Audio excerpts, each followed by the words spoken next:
Hi, everyone. Welcome to the show. I'm Tasha Sims. Marc Caron's here. I'm going to speak for him because he's somewhere where the sound is absolutely abysmal and lots of background noise, right, Marc? But you can nod. You're on camera. You're listening to Conscious Living Radio 100.5 FM, CFRO Radio Co-op. And we acknowledge we're on the unceded territories of the Musqueam, Squamish, Tsleil-Waututh nations. Today's show, super important, super exciting. We're discussing a film called Klabona Keepers, directed by Tamo Campos and Jasper Snow Rosen. It's produced by Rhoda Kwok. Klabona Keepers is an intimate portrait of the dynamic Indigenous community that succeeded in protecting the remote sacred headwaters known as the Klabona in Northwest British Columbia from industrial activities.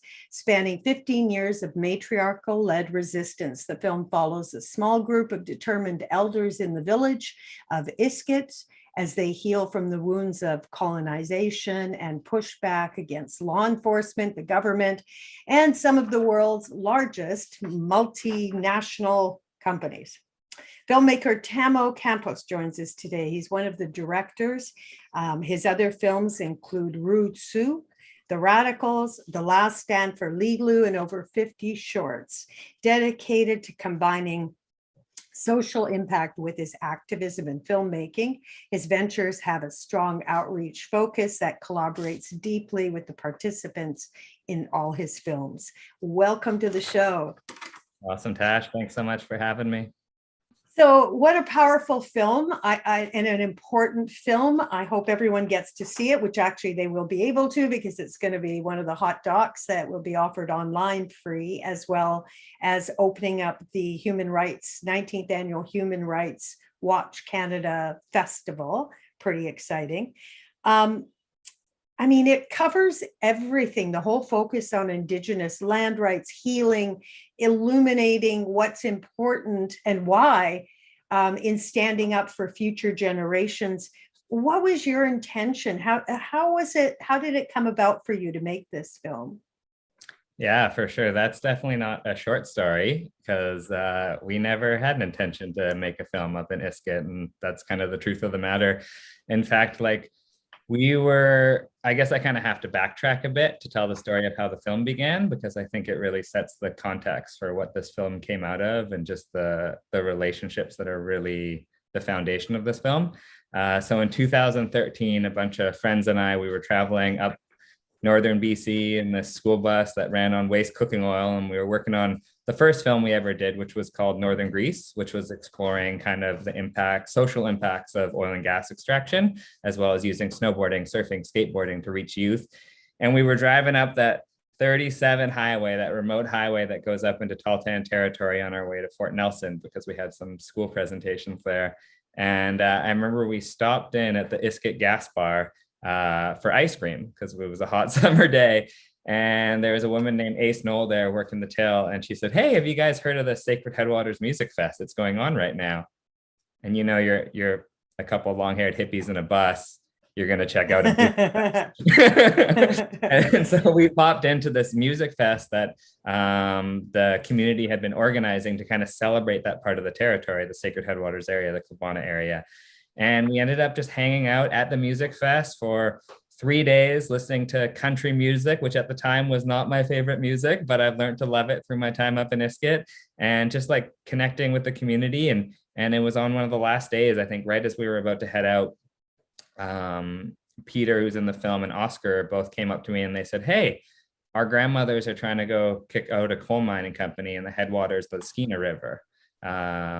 And we're wondering, we know you guys have cameras up in that bus. We're wondering if you can come support for a day or two."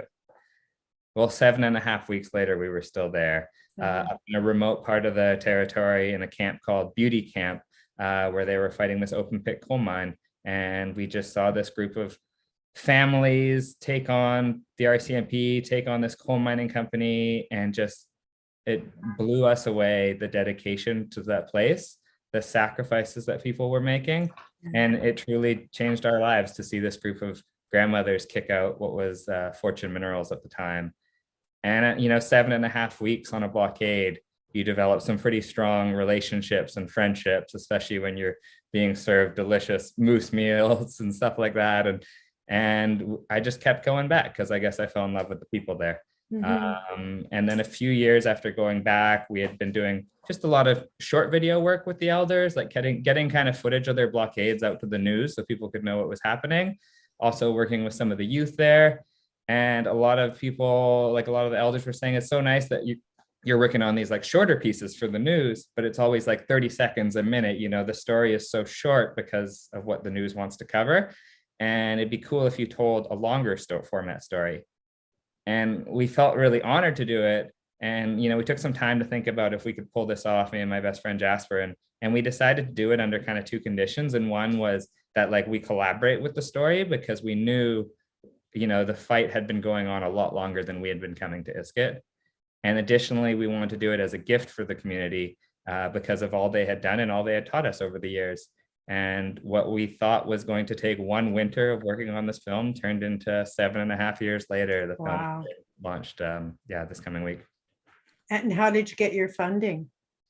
It's actually not funded. So we volunteered all our time to make this film. There was a point of it where we had to bring in like skills that we don't have, like an animator and a colorist. And we were able to get some just like finishing funds from different groups like the NFB and Lush, but all very like small amounts just to be able to make the movie happen. Right. So it really was just like a labor of love, you could say. It felt important for us to do that. Like a lot of people kept saying, oh, you should make money off making this film. You're putting in so much time. But that kind of negates the labor that people put in to fight for that place, like 50 years of fighting for the Klabona area. And so what is it like? What would our role be in making money off that story? And it didn't feel right. And and that's why it was important for us to like kind of just put in that labor. And also, you know, in some ways it's like a form of reparations for being on stolen Indigenous land and supporting this story to be told. And of note with this film, what is kind of exciting is like, you know, you can say the film's a gift, but then what if we still own it? That's kind of problematic. So we actually structured it so the main elders in the film actually own the IP of the film. And last week in Iskut, we decided, they decided that all proceeds from the film will be going towards youth and elder programs up in the Klabona area. So it's very exciting to see that happen. That is so moving. I mean, you can feel the heart in the film, but hearing what you're saying now and being, actually, I don't want to start crying, but it's so rare to see integrity in the film business, right? And it is a business, and it does parallel very much what's going on there in terms of corporations, profit over integrity, over rights, over just heart, as simple as that, in relationships. So thank you for what you did and are doing, and it's moving. I hope, you know, when we're this is the end of the show, I feel like I'm wrapping it up here, but wow. And I hope people feel this in Toronto when it opens at the festival, and it wakes people up to all do something, because it is important. It's so important.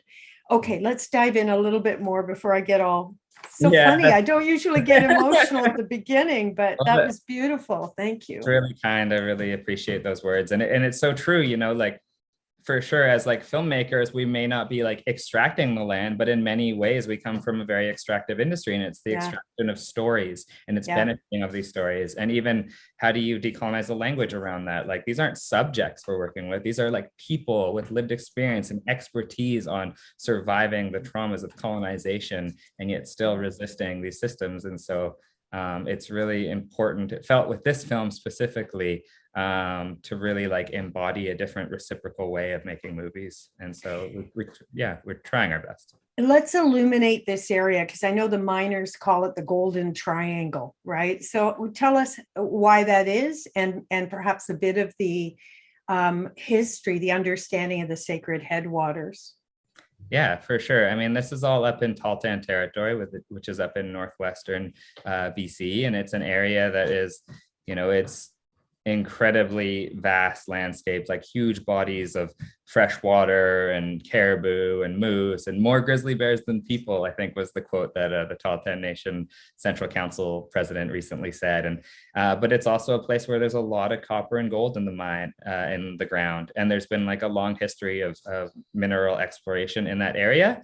And, you know, the community it's a very divisive issue in the community. There also is mines that date back quite a few decades in the territory, but there are certain areas that are just too sacred to put mines. And that's kind of where this community drew the line, was for the Sacred Headwaters. And that's what this film's really about. And that's not to say it was easy fighting for the Sacred Headwaters. You know, a lot of the times, a lot of these grandmothers that were standing up, sometimes they were standing up to their own grandkids who wanted their jobs there. And that's pretty understandable. And so I think like one of the things that was kind of exciting about putting this film together was like when you have a victory like they have in like kicking out Royal Dutch Shell from their plans of coal bed methane, of kicking out Fortune Minerals, what would have been like one of the biggest anthracite open pit coal projects in BC. You kind of go back to a small town, and it's not like you can like celebrate, because it's tricky. You're navigating those relationships.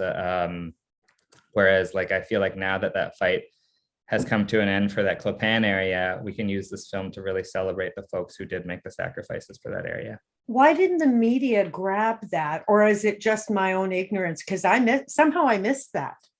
Is that the norm? Did media not give it the exposure it deserved, the success, the win?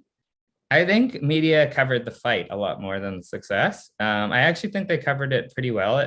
There was some really good coverage that happened when they were fighting Shell in the early years, as well as when they were fighting Fortune Minerals in 2013. And there's actually some amazing, like when we were up there uploading some of the videos in 2013 of what was happening, like obviously it was pretty intimidating. Like you had the exploration company there, you had Tahltan beauty camp of like 5-6 families there, but then you had an RCMP detachment of like 20 RCMP cars, 2 COP helicopters, like 30 RCMP for a group of 5 small families standing up for their hunting camp. And, you know, media played a huge role, I think, in actually protecting the people there, just to get those stories out. They had a couple of videos on CBC that went really viral around community members standing up to the company, including the young boy, Caden Jaquesta, who speaks up to the CEO, like you see in the film. And because of that, though, because getting the story out is only one part, people have to take action when they see the story. And one of the beautiful things that happened this summer is folks in Toronto rallied and actually took over the company offices of Fortune Minerals that summer, because they were moved by the media. And I think that's so important. Like we always think about like getting our story out, but that's only part of the pie. We also have to mobilize, we have to build those connections and really act in solidarity when we're moved by a story. I love that. In the film, there's a line, Marc and I were talking about it before we started, before you came on, I think it says exactly, there's a difference between consultations and consent. That was like, because the mining companies were coming in and consulting, but somehow assuming that meant consent. Do you want us to say more about that? Yeah, for sure. That was a wonderful line by Iskut and Clohops, 2 really inspiring good friends up in Iskut who have been doing some amazing work around language revitalization and standing up for the land over the years. And I think it's just like that wording is actually so important, because that wording, consent, is actually part of the United Nations declarations of Indigenous peoples. And it's actually something a lot of Indigenous nations were fighting for, to be a part of the UN. And Canada was one of the only few countries that actually fought against that, to change the language to consultation. And so it's really important that, like, although it's a small world, there's a huge difference in that wording. And like in the film, what does Iskut says? He says like consultation just says, hey, I'm going to hit you. And then you punch someone in the face and they go, what the heck? And you're like, well, I consulted you that I was going to hit you. And we actually have to move from a consultation-based system of deciding which energy project should go ahead to a consensual one, but also like a collective consensual one too. Like, what about future generations? Do they have a say in this? And so I think that's really important to bring into the conversation as well. The film also talked about the unfairness of when you look at the injunctions that are given by the government, that 90% are granted to corporations and only 19 to Indigenous people. Why do you think that is? Why this huge bias? Is it simply the obvious money, or is there more to it? Is there racism in there as well? Some sort of a systemic racist piece? For sure. There's a lot of that. I mean, a big part of that is though that Canada was built on like a system of extracting land and resources from Indigenous communities. So no doubt we would have very systemic biases within the court systems, within our legal laws. And so that's why it's so important to see these legal systems right now, like injunctions, and see the role that they're playing. They're almost like a contemporary form of dispossession. And it's happening across Canada right now when it comes to resource extraction. And so that's one of the structures I feel like as settlers, as organizers, we really have to go after because it's literally one of the systems that allows the RCMP legally to go in and move Indigenous people off their lands. And I know groups like the Yellowhead have done really good research around this. And so it's worth, like, if you are interested in that kind of work, following up on their work around injunctions, because this isn't just something that's located in the Sacred Headwaters and Tahltan Terry and the Klabona. Injunctions are at play across Canada and are very much a colonial tool. Yeah. I mean, it's so clear that Aboriginal rights are not being upheld in so many areas. Do you want to just share a bit more about that in Canada? Yeah, for sure. And it's tragic. It truly is. And that's why, you know, we're really excited actually to launch this film at the Human Rights Watch Film Festival, because this is a human rights watch film. Like, this is a human rights issue. Indigenous issues are human rights issues. And, you know, you think when you look at bringing it back to that injunction system, they're valuing like tangible loss. And they're always talking about that in a financial standpoint, like how much money is the company going to lose? But what about like what about the watershed? What about the animals that are there? What about the tourism industries downstream? What about the fisheries? What about the cultural significance and all these diverse ways in which human beings interact with the natural world and with each other are not implemented into this legal structure of who gets to go ahead and wreck the land. And so we really, when it's not built into our legal system, we have to embody it and we have to stand up when it's wrong. And that's what this story is so inspiring, because this is groups of family. This is grandmothers standing up for that. You know, this is standing up for it. And yeah, it's really... The mother in the film, that was also very horrific, really, where she went fishing with her children and fed the fish. And it's such a communal moment, and then finds out that the fish is contaminated with mercury. I mean, is it even possible? I don't know a lot about mining. Is it even possible to mine without these kinds of devastating consequences? I think one of the lines that I really like have learned from up there, because like I come from, like, my dad was involved with mining. My dad's side of the family is from Chile, and so there's actually like a big copper mining side. Tell them who your dad is. Tell them. My dad's not who you're thinking of. You're thinking of my grandpa on my... I mean, your grandpa, that's right. But tell them that too. Go ahead. Right. Well, I had very divergent families. So in one side, you have like the Suzuki side, very environmental, very radical. And on the other side, I had a Chilean side, very traditional, very conservative. And it was really hard to navigate as a young person in that home, especially with the cultural clash between loud Latin and Japanese. And so I kind of always escaped in the mountains, but then I realized later in life, you know, these are real issues that affect a lot of people and people that I love. And it was important that I kind of transitioned into this organizing and activism and speaking out about some of these issues. But where I was going with that, I think before, was just how, you know, like a lot of the conversation around mining, there's some pretty amazing ideas from the elders saying, why are we all going in right now for all this copper at the same time? Like, this place could, you know, a mine provides jobs, like quite a few jobs for like 20 to 30 years. Why don't we do one mine at a time? And then as that time goes by, the technology will get better. But there's no way places like the Sacred Headwaters can survive if we're feeding a global market of mining. And that's the pace we're taking. And that's what's unsustainable. And it's not just in a place like Clapan. It's a place like the forestry here. It's not that logging or mining is inherently destructive. It is at the scale that we're doing it and when we're serving multinational interests.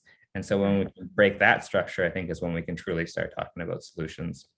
Right. That's good.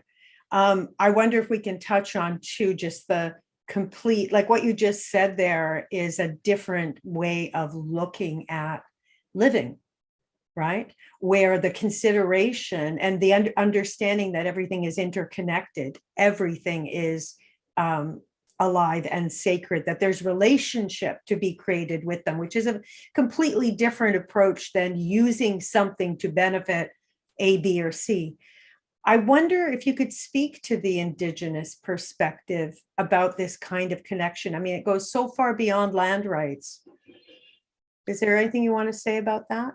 Yeah, I mean, I wouldn't want to generalize about Indigenous perspectives because they're just as diverse as any other perspectives. I just mean the one around land and water and nature.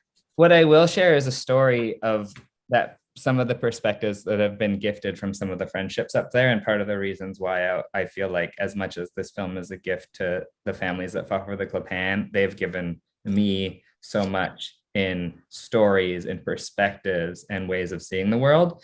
And so one of the first times we were up there, I remember we were, I was telling that story of being up there for 7.5 weeks in our bus, supporting this blockade, doing the media.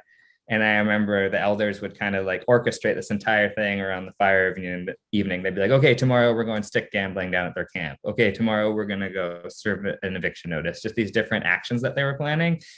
And then I remember they were like, okay, we're going to go take over their drills. And I remember we were just like, me and my friends were like, well, that's a bit intense. And like, I don't know, we're at that level yet, like, and I'm not sure if I'm as political as I am now. And I remember we were pretty nervous and we were hanging out in the bus going like, oh, this is pretty intimidating with all the police around here.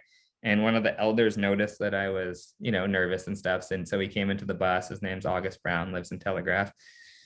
He could tell we were nervous. Oh, boys, like, don't be nervous. And we're like, yeah, but we're nervous. What are we going to tell our mothers, and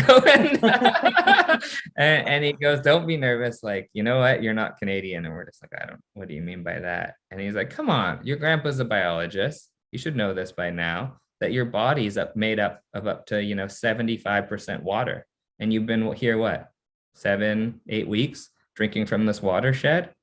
More than flesh and bones, more than anything you've been told, you're the Klabona River here. You're the Sacred Headwaters. It's a part of you. And they can't take that away. Wow. And it was this like mind-blowing experience hearing that and realizing that, like that to be human is not to like end at your fingertips, but it is literally to be the watersheds that keep you alive. It's literally to be the food that keeps you nourished. And it's to be sacred as the land up there. And it's perspectives like that from folks like August, or one of the other wonderful words that really shaped my life was interviewing this young boy. He's not 18 anymore, but his name's Robert Jaquesta. He's in the film. And we were talking and he said the line, we don't live in Iskut because of Iskut, because of the reserve. We live in Iskut because of the land around here. And if it wasn't for the land, we wouldn't be who we are. And it's just that relationship that is radically different than the capitalist colonial connection to the land. And it's a gift for the world to start embracing that, to honor that, to celebrate that. And that's what we need to all be doing. Yeah, I love that. That was beautifully said. Thank you. Another very powerful statement, I think, in the film, they stole the children from the land. Now they steal the land from the children. I mean, it can't get any clearer. Why is it so difficult for people to understand that that's what's going on? Yeah. From your perspective, why is that so difficult to get? Yeah, that's so heavy today on the day of the 1-year anniversary of the burial findings. Mm-hmm. But it's a line that Rhoda came up with in the middle of the Fortune fight, actually. Rhoda Kwok, who helped produce this film and was a big part of the fight up there, her family. And it was actually, it came out because at the time that they were planning on taking over these drills was at around the same time the province was apologizing for residential schools. And it was this powerful saying that she came up with around like, you can't talk about like forgiveness. You can't talk about reconciliation, because the very reasons they were moving people off the land was to get the land in the first place. And they're still doing that today.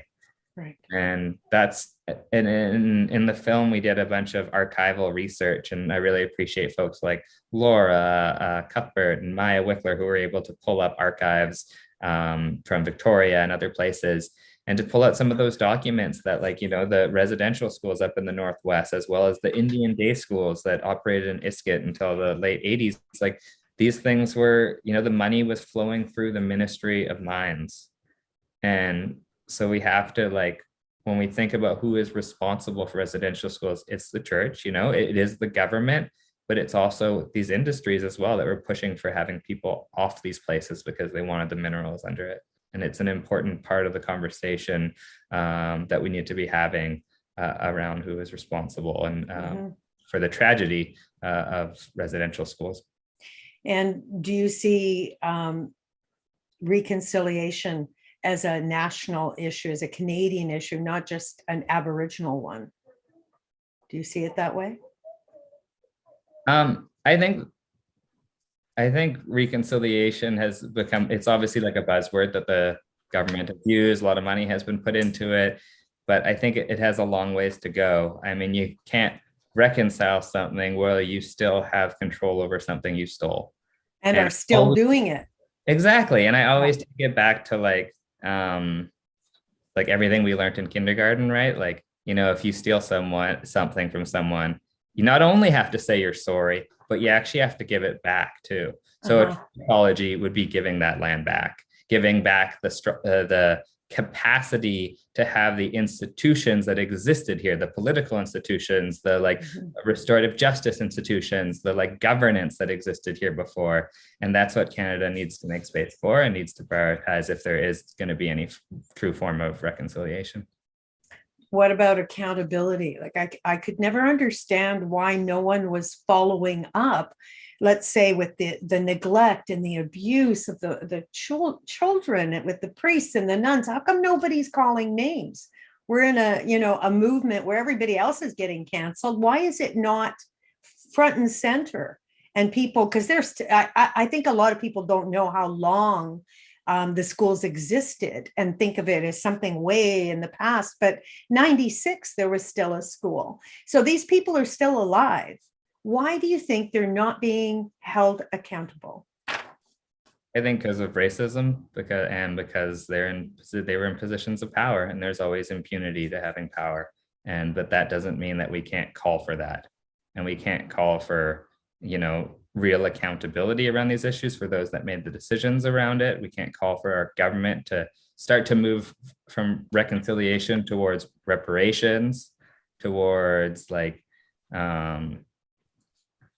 there's just like, it's on all of us actually to call for more radical change around the way the government's doing reconciliation.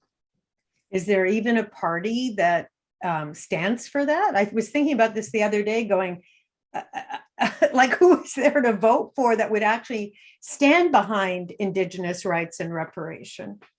Yeah. Is there?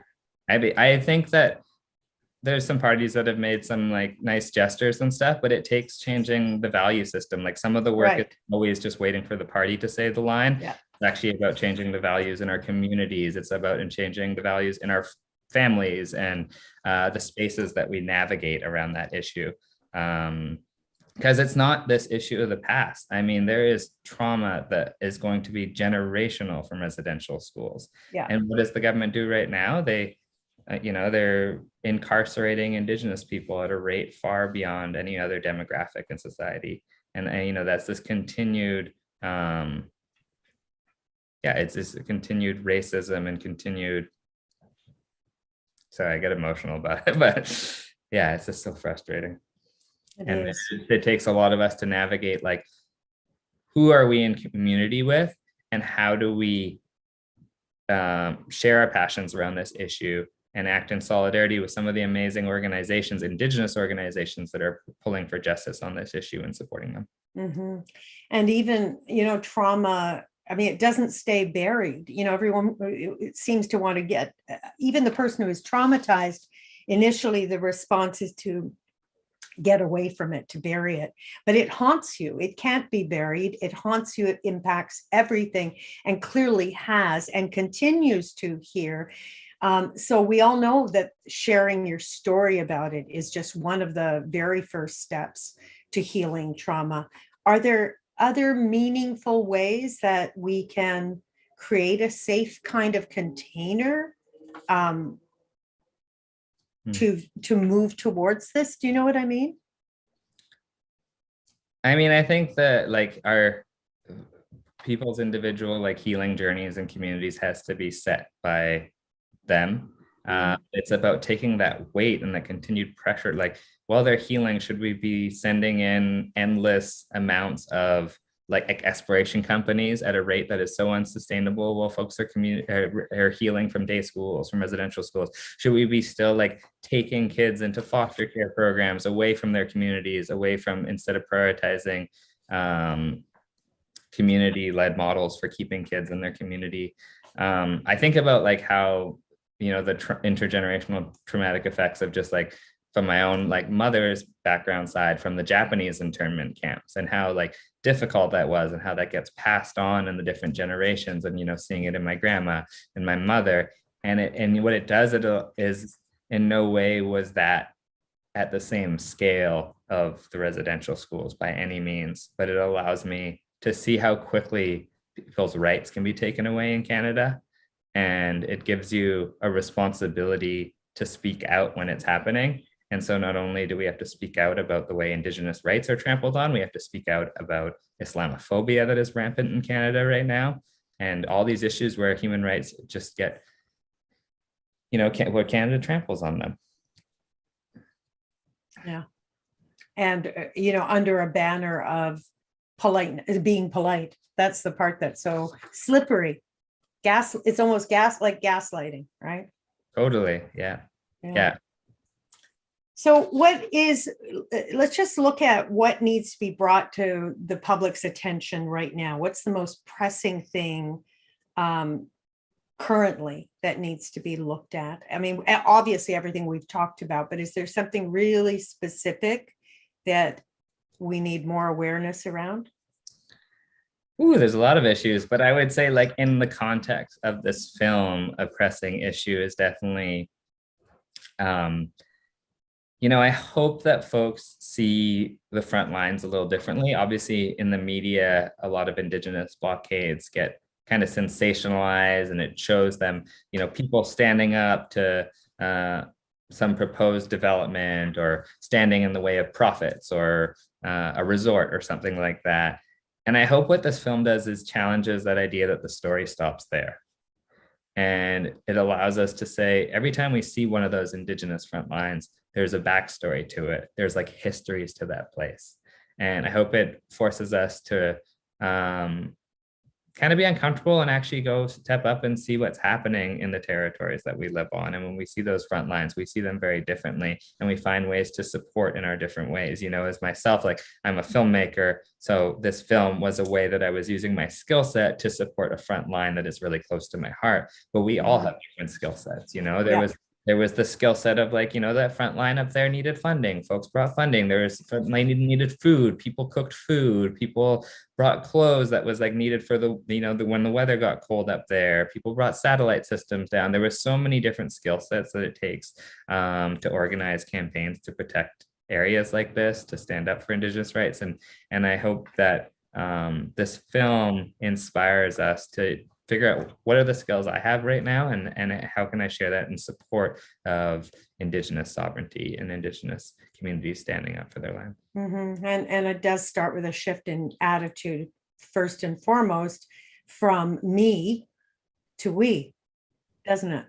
Mm-hmm. Like I remember people complaining about the traffic jam and indignant that the streets were stopped in Vancouver around the pipeline. It's like, are you kidding me? Right?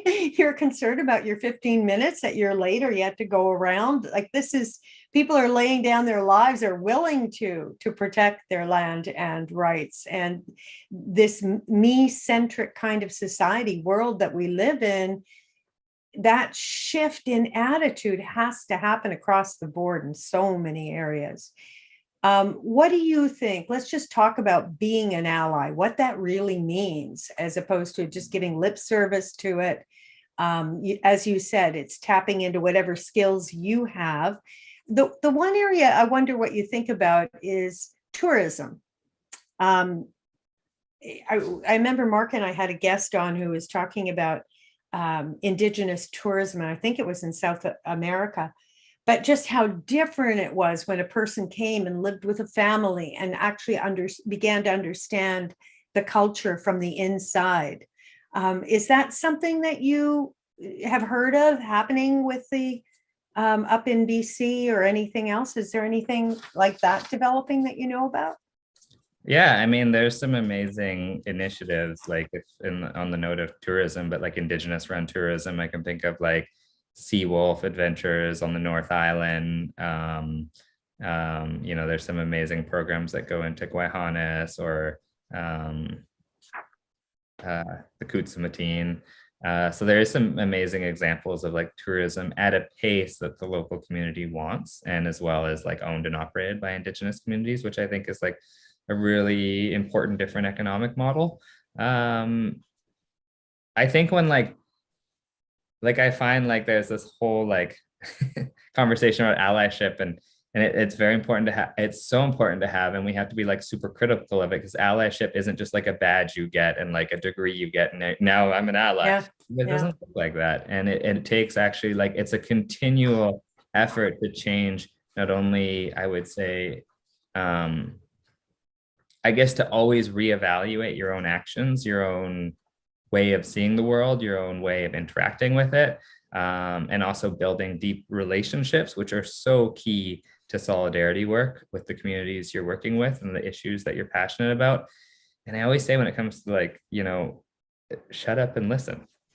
Like, it's like, you just like, folks have been here for 10,000 years. Folks have, been fighting the colonial system since Canada started. And so if we're going to have solutions to the colonial extractive state, it's going to come from folks who have been fighting it since day one.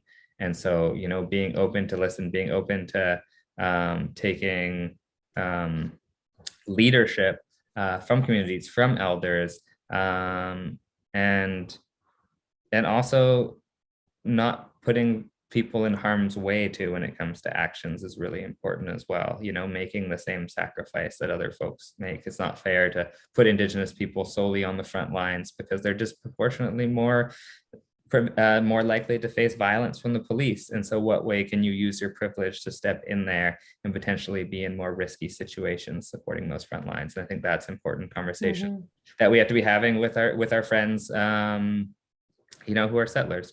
And do you think, I know it's a general question, but the younger generation, I want to just talk about for a bit. You were saying sometimes even within the community, there would be a division of how they viewed things. What do you think the struggle is? Is it a struggle for identity that's going on for the younger generation? What are your thoughts about all that? That's a huge can of worms. I mean, I wouldn't say it's segregated to like each generation thinking differently. I think, there's some incredible young activists as well there. I actually think this actually happens in non-Indigenous communities as well, where you have like, when you're in your 20s and 30s, like you're kind of trying to build your career, you're trying to make it, you're trying to like have enough money to support your family. And then, in my case, this generation trying to get a house over your roof because of the housing crisis. And so all these factors play into you navigating a lot of, capitalist institutions and structures and labor. But then there's that older generation when you're done and you're retired and you can say what you want and you can stand up. And you not only see it up there with the elders and the way they're standing up, because they're not building their careers anymore. They're not having to navigate that. They can be radical, but you see it also in non-Indigenous societies. Think about the raging grannies.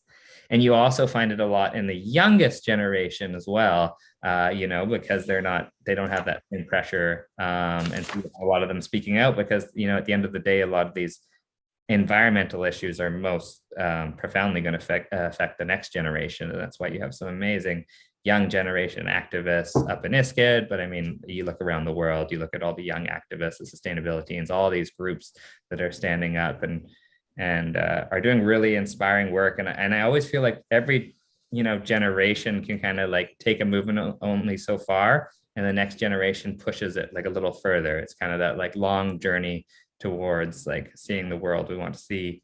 And I think that's what's so amazing when you think about some of the young generation that have come up with these slogans like, land back, which is like profound when you think about it. It's 2 lines, but it just slices into the issue there. And, that was started by young 20-year-old Indigenous women.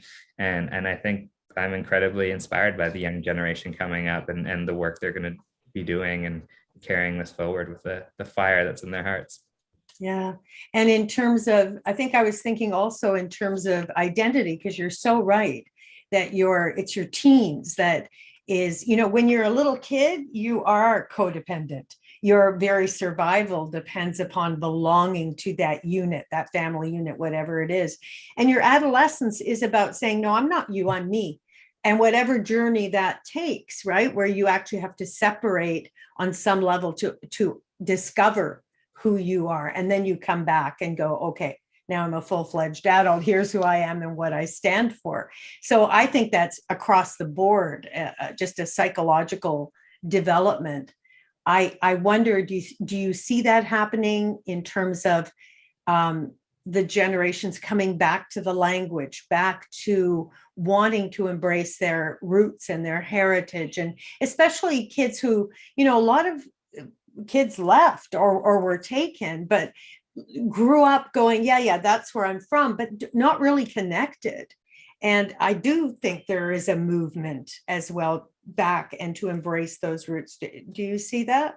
Oh, 100%. Like I can't say it enough. Like one of the gifts that the community offered me was seeing young people just go at learning their language, learning the Tahltan language, bringing back these cultural traditions and values and stories that had been, had genocide committed against them, and how inspiring that was. And it was really interesting because one of the things that I actually did in my own journey was like, I had been pretty ashamed of being Japanese Canadian, because I think just younger, growing up in like an all-white school, you get made fun of bringing, I mean, now it's kind of funny to say because Japanese food is the biggest trend ever in the cities, but I used to get made fun of, come home crying from bringing that type of food to my school. And in that way, I just like shunned it and ignored it and tried to pretend it didn't exist. And it wasn't until my time up in Iskut, seeing these young people push back after generations of,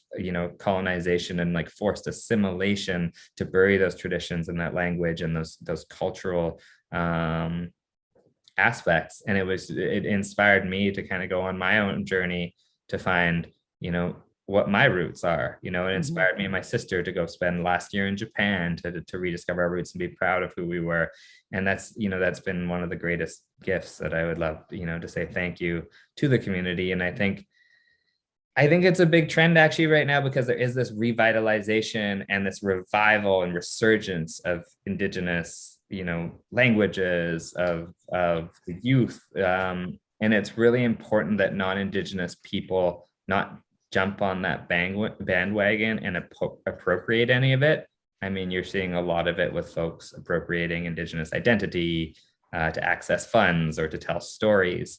And I actually think it's really important when we see that revitalization, that it's actually a challenge for us to actually look back and say, well, what are our cultural values from where we came from? And how do we bring those back? Because, there were cultures around the world that have different values than this colonial capitalist logic that we have to be revitalizing. And it's not our role to be revitalizing Indigenous cultures, but it's our role to be introspective and look back and revitalize ones from all parts of the world and where we came from. But you agree, being educated about them so you understand what is being revitalized.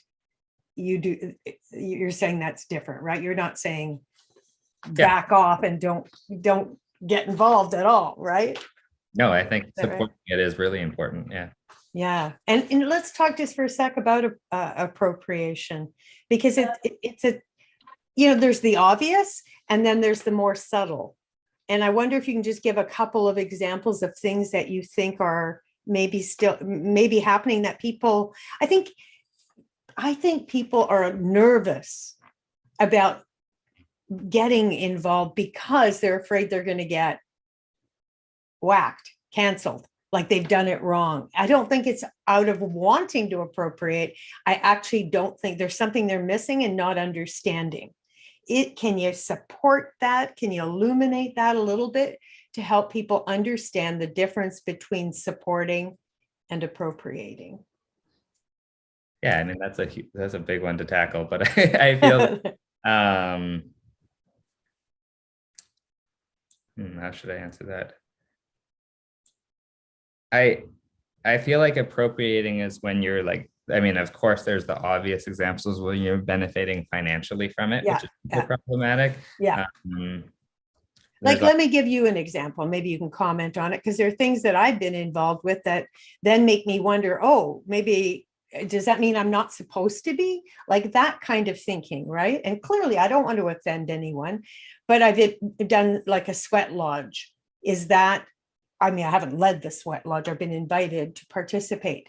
Do you see that as an area that we should not be getting involved in, that we should be is that what you mean? No, I don't think that's what I mean by appropriation, because I think I think there's like a lot of opportunity for cultural sharing and being involved when it's like invited, when there's like a relationship that exists. I think it's the idea of, you see a lot of, when I was saying some of the problematic factors, you have like folks who are claiming indigeneity to write books about Indigenous stories. They're claiming indigeneity to tell Indigenous stories. And that's why, like, for myself making this film, it was really important to make that clear. Like, I'm a non-Indigenous person making a story about an Indigenous struggle for the land. Right. And how I feel I honor that is by creating this like gift model and restructuring the way we built this film. Wow. And not saying that's like a model across the board or anything, but that's just the way of navigating what I think is a really important, delicate dance we have to be doing, but it's also one that is really important that we constantly be like reconstructing, being like, should I be benefiting from this story? How am I and I think a lot about how we're designing the tour of this film too, right? Like, it's unfortunate that Rhoda and John couldn't be here because the technical difficulties of getting on Zoom and Rhoda getting ready for the trip. But it's like, should I be the one representing the story? Probably not, today. Right. And it's something that, like, moving forwards, like, especially with the screenings, it's making sure that folks from the community are there to share that story, right? Be that voice. And yeah. Well, I know we only have a couple of more minutes, so let's talk about this event that's coming up, because I know the community is going to be there. I think there's like 15 children, elders, and Chief Stacy LaForme. Is that right? In Toronto? So tell us about that, what this opening of the festival is going to be. Yeah, for sure. We're super excited. We had the launch in Iskut last week. That went really amazing. We had 3 screenings in Iskut. And the screening at the Human Rights Watch, it's been a organizing feat for sure, coordinating 15 the community. Stacy LaForme is from the Mississauga, the new credit, so they'll be opening up the event, which we're excited for that welcoming. Folks who are coming out, we have elders Rita, Elder Bertha, we have Rhoda Kwok, who helped produce the film, her sister Ramona, and we have a bunch of kids that actually grew up on the front lines. Like we have Caden, who learned to walk in the Shell blockade, who's going to be present at this event. And we're just really excited for folks to be celebrated at this event, and also just for audiences to be able to interact directly with literally the families who helped fight for the Sacred Headwaters. And I know there's some folks who weren't able to come because, it's a long trip and stuff like that. And so the way we're setting it up, we're going to have like a videographer there that can capture messages from the audience that we can send directly back to the community of Iskut. So yeah, super excited. Hope people can that's May 26th in Toronto, and is the public welcome? Everybody can get tickets? Yeah, it's free ticketing too as well. And so it's May 26th at the Hot Dog Cinema, which is this Thursday. And then there's also a screening on Friday at the Patagonia Shop, which is also free in Toronto. And then May 28th I believe, or the 30th till June 2nd, the film is actually streaming for free across Canada. And that's the one everyone can get at. I mean, you got a long time. You just go online. Tickets are free. Hotdocs.ca, and I know Marc puts all the links after this interview in there as well. So everyone can see the film, which I love. Any final words? Anything from your heart to the listeners that you want to say, or a message to the world? Yeah, I mean, I don't. I just thank you for taking the time to help share this story and get word out about this event. I really am excited to see what people think about this film. As I said, it's been a real labor of love working on it for 8 years, but it's been such an honor and a privilege to work with these stories and to navigate, the relationships to all the different people who are in this film. And it really is, it's a love letter to this community and to the families who sacrifice so much for this beautiful part of this world and a really sacred part of this world. And I hope it inspires us to think about our own responsibilities. What responsibilities do we carry to our community, to the next generation growing up, and to the watersheds that we live in? And so, yeah. And there's a website for more information for the film and the Klabona Keepers. What is it? Just, do you know what it is off the top of your head? Yeah, people can check out KlabonaKeepers.com. And there's screening information. There's a little background on the film. There's a way to actually go. There's a way to support the elders and youth on the land project on the website. And there's also just a screening request too, because we're really hoping we can get this movie into your hands, into people's hands who want to host the film in community. Fantastic. Well, thanks for joining us so much. Really appreciate it. Good luck with everything. Thank you for making the film. And if you ever want any other conversations that support you or the activism that you're involved in, please let us know. Love to have you. That's wonderful, Tash. It was so nice to meet you today. Yeah. See you again soon, and take care, Marc. Thanks, Tamo. Bye.